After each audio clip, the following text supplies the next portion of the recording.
Hello, CISD family. I'm Mike McFarland, and I want you to know that I have struggled to come up with the right combination of words to address the range of emotions that I have experienced and am experiencing over the last week in the aftermath of George Floyd's death, and quite frankly, throughout my life as an African-American male in America.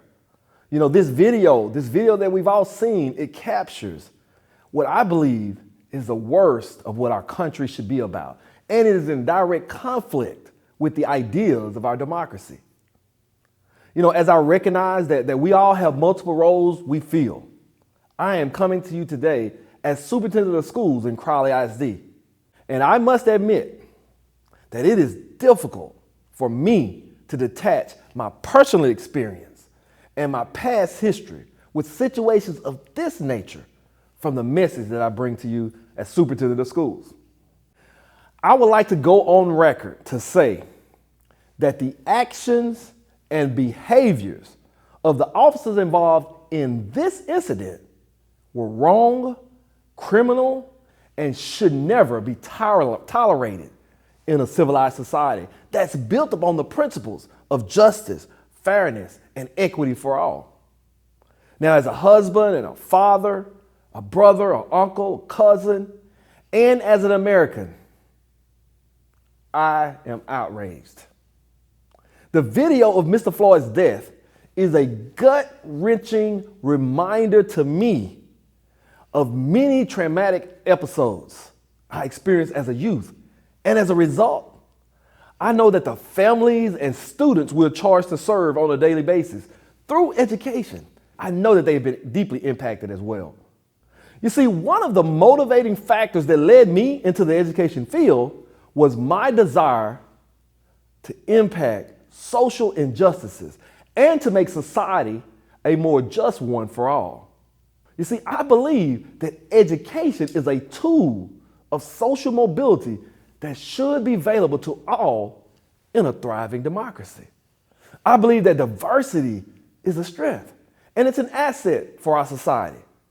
These guiding principles of equity and excellence in education are also the cornerstones on which Crowley ISD and our Vision 2025 strategic plan has been built.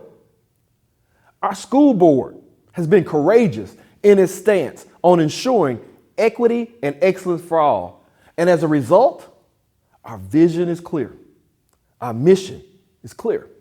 And our mission in Crowley ISD is to ensure that we have thriving students, an engaged community, and an empowered staff. You know, it's episodes like the ones that we have seen and have occurred recently that reinforce the nobility of our cause, the importance of our mission, and the relevancy of our Vision 2025 strategic plan. Crowley ISD is one of the most diverse districts in Tarrant County. And our greatest aspiration is that when students leave us via graduation, that they will be equipped with the necessary knowledge, skills, and experiences to thrive in society, and that they will leave us with choices and opportunities and more than a high school diploma. However, as adults in America, and educators in our schools, it is our responsibility to ensure that systems, policies, programs, and practices do not betray the principles we aspire to believe in. You see, the people we are charged to help, to serve, to support, to educate, they must have a genuine belief in the fact that they are valued, they are heard, and most importantly, they are seen. You see, many educators in Crowley ISD do these things naturally and on a daily basis. And to you all, I simply say thank you. Thank you for being a part of the solution. However, in recent episodes, unfortunately, we've seen that those in position of authority that were charged with the responsibility to protect, to serve, and to support have actually failed to do any of this. I believe in the goodness, the dignity, and the decency of people and of systems, even if this current episode presents a contrary picture. I also accept the responsibility for ensuring that our systems and the culture within our institutions is one that is welcoming of all and inclusive of the needs of a diverse population, and that it operates in alignment with the principles set forth by the Board of Trustees. In Crowley ISD, we must continue to intentionally celebrate diversity, promote cultural understanding, and address inequities in a systematic and strategic way. The situations that we've seen in the media of late and those of the past have been the result of institutional racism, fear, and hate. And I believe that the weapon of mass destruction against these ills is within our hands and within our reach. You see, I believe education is that weapon.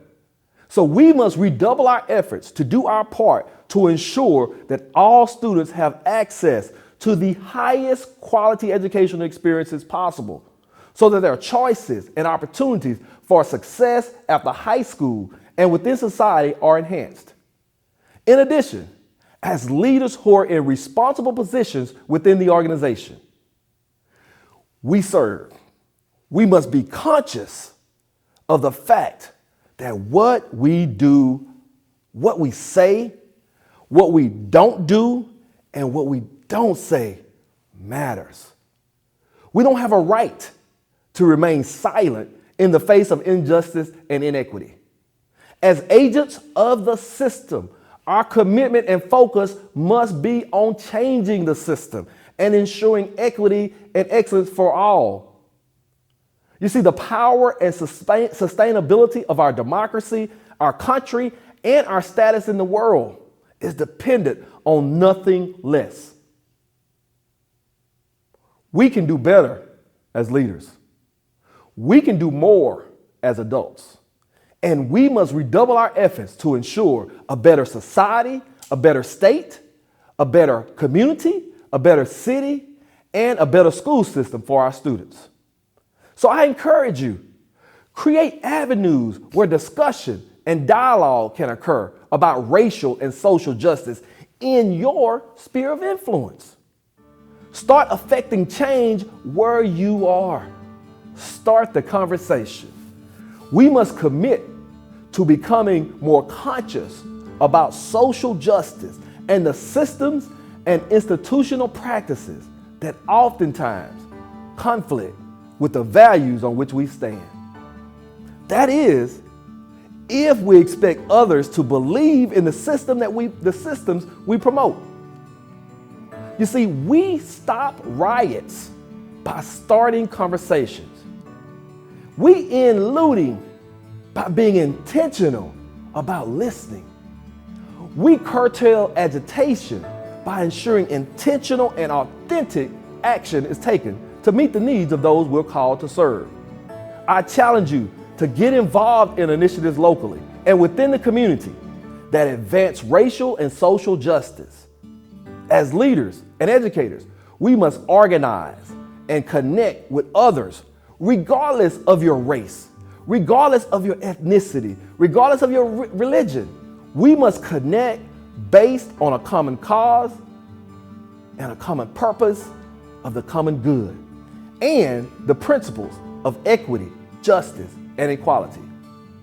I implore you to commit to identifying needs in our local communities and take action to make things better. Don't wait.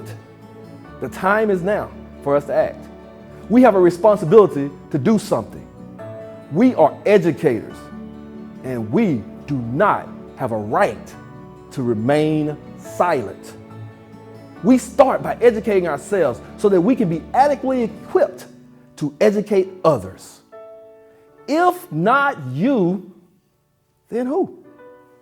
And if not now, then when?